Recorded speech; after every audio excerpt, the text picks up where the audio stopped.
Hello, everyone. I am Krandall Brantley for Buckeyes Daily. We have recruiting updates. We're talking about what the OSU AD said during his summer press conference. So, for recruiting, you have the headliners for recruiting that are already committed. Then there are a few recruits that are favored to go to Ohio State, but they have not committed yet. We'll start off with the current commits. DJ Jacobs. DJ Jacobs, five-star edge rusher, number one overall player in the country in some ratings, a Roswell, Georgia native, considered the crown jewel of this recruiting class. Then five-star wide receiver Jameer Brown, the leader of the offense commit so far. Number four wide receiver in the class from Sunbury, Ohio, state champion in the 100-meter dash, one of the top in-state commits in the cycle. As a matter of fact, he's the highest ranked player in the state. He committed to Ohio State. And Brady Edmonds, four-star QB from Huntington Beach, California, remains committed to Ohio State as a future quarterback. He recently reaffirmed his commitment to Ohio State following his official visit to Columbus. Then you have recent June commitments from defensive backs helping the secondary. Two four-star cornerbacks in Deontay Malone out of Massillon, Ohio, then Jaden Carey out of Fort Lauderdale, Florida. Both additions within a week help the cornerbacks. And so then you have three key targets for Ohio State in the next few weeks. David Gabriel George's five-star running back, one of OSU's top overall remaining targets. The Buckeyes are battling Tennessee for his commitment. It looks like Ohio State is the favorite.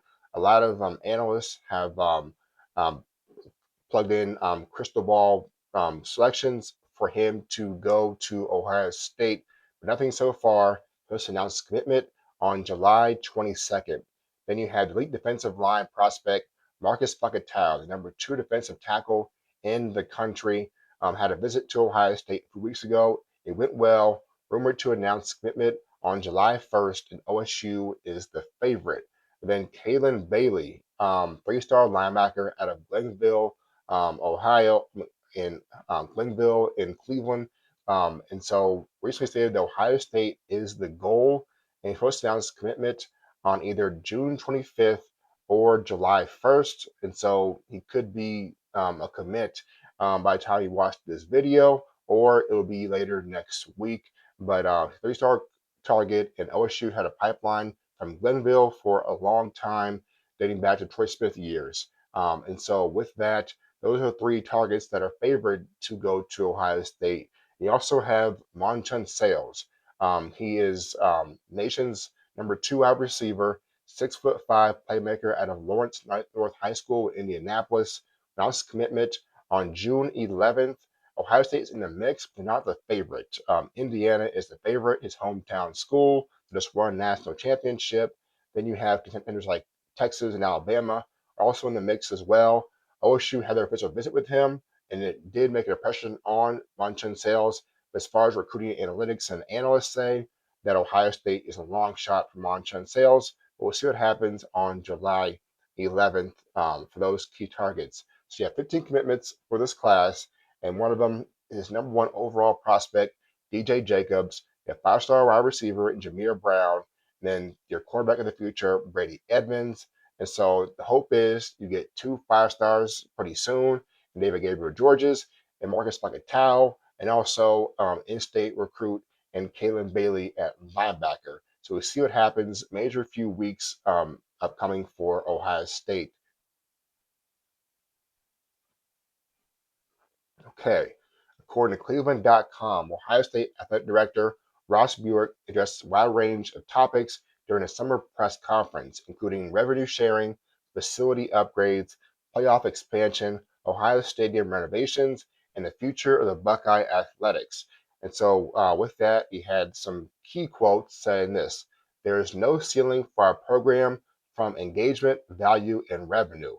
Financial highlights he talked about: the best ticket sales year in Ohio State history, second best fundraising year on record, best sponsorship and licensing year in program history. Approximately 25,000 donors currently support Ohio State athletics, and Buick believes Ohio State will eventually become the first athletic department in a country with a $500 million budget. Insane. So Bjork said he's proud of Ohio State's adapted to the first year of revenue sharing and embraced the changing landscape of college athletics. He also talked about major facility upgrades are coming soon. So he emphasized the investment in athletic facilities, saying this: Ohio Stadium is always under construction. Additional upgrades are planned for Ohio Stadium. More details are expected before the start of the season, and changes will impact the 2026 season and beyond. Then you have upgrades to the Woody Hayes Athletic Center. It's going to be some expansion to the locker room, larger training facilities, expanded team meeting rooms, and modernized football operations. The key quote: we're probably still 18 months or so from breaking ground.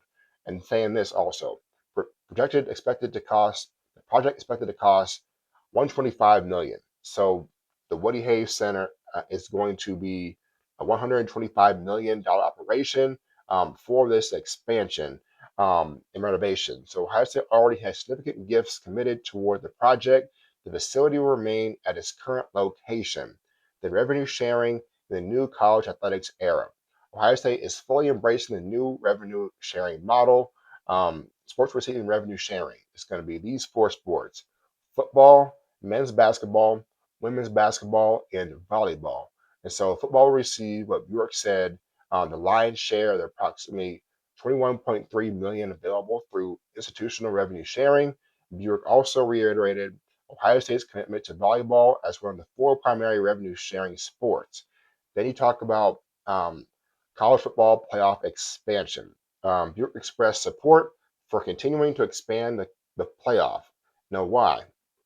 He says this: it's easy to be selfish. Bjork noted that while Ohio State would likely benefit from a smaller playoff field, college football must continue evolving and consider what's best for the sport as a whole. He even said if it was BCS era, it would have been number one Indiana versus number two Ohio State in the championship, benefiting Ohio State instead of the 12-team playoff where OSU lost in the first round. And so he also emphasized the importance of the overall calendar, scheduling concerns, player welfare, and long term growth of the sport. And then you had this: the national championship game date needs to change. Bjork was blunt about the current playoff calendar. Way too late. 2027 national championship game is currently scheduled for January 25th, and Bjork believes the entire college football calendar should be reevaluated. And as far as future Big Ten expansion, Bjork did not rule out future conference expansion, but stressed it must make sense, saying this: if there's ever expansion, it has to be meaningful, has to serve a purpose. He also noted that one of the most interesting developments over the next several years will be how programs handle increased travel across the expanded Big Ten footprint. And then discussion over student athlete employment debate. Bjork discussed the ongoing debate over whether college athletes should be classified as employees. He noted employment law varies by state, different state laws create major complications. A possible future solution could involve a conference specific structure, such as the Big Ten developing its own model. And then the spring football practice changes. Europe said proposed NCAA practice rules changes could alter how programs approach spring football. When asked whether Ohio State spring game will continue in the future, he said this: I don't know. The Buckeyes are still evaluating how potential rule changes would impact spring and summer practice schedules. And then the men's basketball outlook, they just made the tournament this past season for the first time in like 3 years. And so he said this: Drew expressed confidence in head coach Jake Diebler in the direction of the basketball program, saying, I think Coach Jake Diebler has done a great job of putting together the right coaching staff. Bjork added, we should be a lot better next year. We should be a lot better next year, he said. He also believes Ohio State remains competitive financially compared to the rest of the Big Ten. And so the biggest themes from Ross Bjork's press conference were clear. OSU continues to set financial records. Major upgrades are coming to Ohio Stadium and the Woody Hayes Athletic Center, and the Buckeyes are fully embracing revenue sharing. And Bjork supports college football expansion but wants a better calendar. Ohio State remains committed to staying at the forefront of the rapidly changing college athletics landscape. And so Okay, so that was for Ross Burke's summer press conference. And now we get to Big Ten Media Days. So Big Ten Media Days will be, let's be late in July 29th.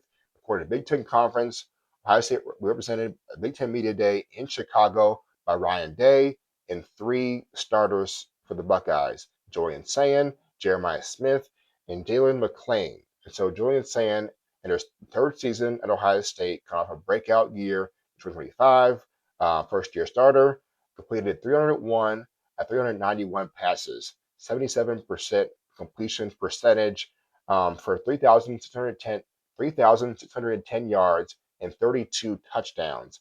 Likely to be one of the top quarterbacks in the country and a Heisman Trophy candidate in college football once again. Then you have Jeremiah Smith, widely considered as the best player in college football, and him and Julian Sayin might be the best dynamic duo in the country for quarterback wide receiver comparisons. And then Jalen McClain, safety, key starter last year, and he played in all the games as a freshman during the championship season in 2024. And so that group, the star offense, two stars, quarterback, wide receiver, and then a key starter returning in Jalen McClain, who could be a breakout star, leave for the NFL as a first round pick, depending on how things go this next year. And so OSU will once again be one of the main storylines at Big Ten Media Day. Whereas Ryan Day going to compete for national championship and another Big Ten title, where he hasn't got a Big Ten title since 2019. That's crazy that Ohio State not long had a Big Ten title, won the championship a couple years ago, and hopefully they can win the Big Ten championship, national championship this year.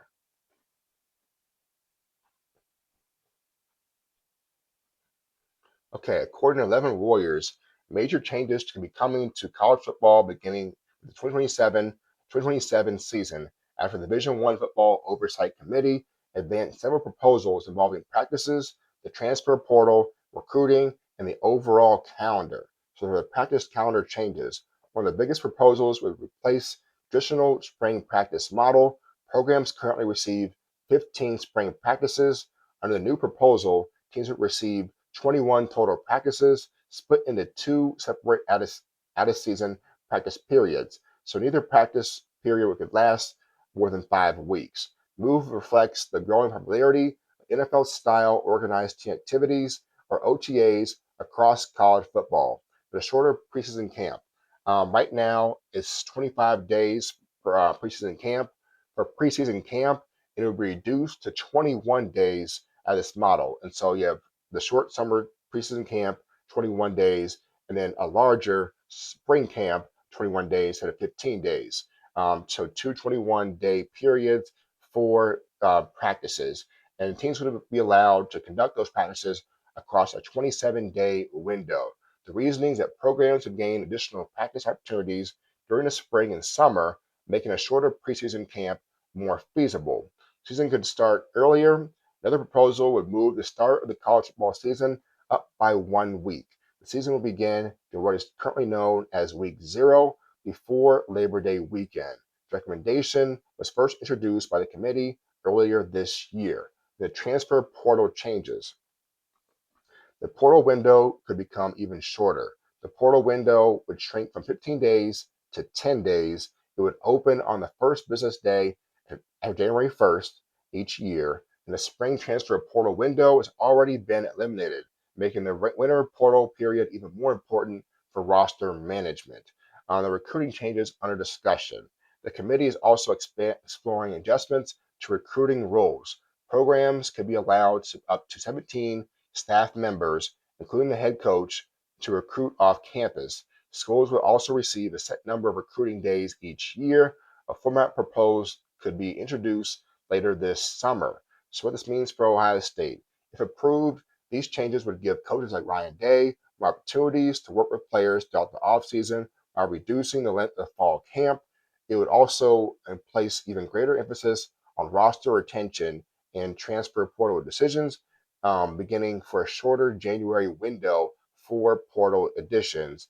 And then, so for this, The proposed changes could significantly reshape college football calendar beginning in 2027, 21 off-season practices instead of 15 practices, a shorter preseason camp, an earlier season start date, a shorter transfer portal window, expanded recruiting opportunities for coaching staffs. Both the FBS and FCS oversight committees are expected to vote on the full package of proposals in August. If approved, the changes would go into effect ahead of the 2027 season. So this could start um, this this January and this next upcoming January, where these rules could change if approved. And so, alas, OSU men's basketball all-time leading scorer Bruce Thornton selected in the first pick of the second round, number 31 to the Houston Rockets. Congrats to Bruce Thornton, major competitor and major player for Ohio State. Now on to the pros. Could have been a first round pick, but he was second round, the first pick in the second round. Major accomplishment for the program and for Thornton. And so he's going to Houston. They're a playoff caliber team, a young backcourt. He should be able to get playing time and make a name for himself in Houston. So that's a wrap. So tuning in. Be sure to subscribe on YouTube and follow Buckeyes Daily on Spotify and Apple Podcast. All right, go Bucks.